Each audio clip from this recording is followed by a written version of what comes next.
புதுச்சேரியில் திமுக காங்கிரஸ் கூட்டணியில் புதிய குழப்பம் ஏற்பட்டுள்ளது. தொகுதி உடன்பாடு ஏற்பட்ட பிறகு கூட்டணி கட்சிகளுக்கான தொகுதிகளில் மனுக்களை வாபஸ் பெற முடிவு செய்யப்பட்டுள்ளது. இந்நிலையில் திமுக வேட்பு மனுக்களை தாக்கல் செய்திருக்கிறது.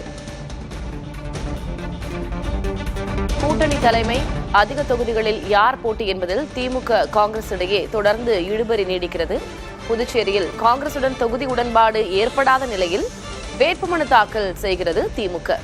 அனைத்து தொகுதிகளிலும் வேட்புமனு தாக்கல் செய்ய திமுக தலைமை அறிவுறுத்தியதாக தகவல் வெளியாகியிருக்கிறது. தொகுதி உடன்பாடு ஏற்பட்ட பிறகு கூட்டணி கட்சிகளுக்கான தொகுதிகளில் மனுக்களை வாபஸ் பெற்றுக்கொள்ள முடிவு செய்யப்பட்டுள்ளது.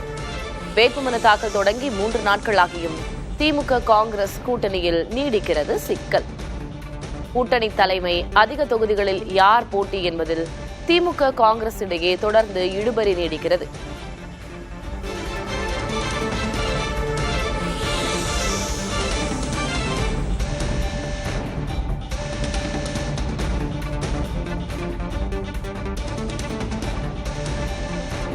இந்நிலையில் அனைத்து தொகுதிகளிலுமே வேட்புமனுவை தாக்கல் செய்ய முடிவு செய்துள்ளது திமுக. தொகுதி உடன்பாடு ஏற்பட்ட பிறகு எந்தெந்த தொகுதிகளில் திமுக போட்டியிடுகிறதோ, எந்தெந்த தொகுதிகளில் பிற கட்சிகள் காங்கிரஸ் போட்டியிடுகிறதோ அங்கு வேட்புமனுவை வாபஸ் பெற்றுக் கொள்ளலாம் என்று முடிவு செய்யப்பட்டுள்ளதாகவும் சொல்லப்படுகிறது.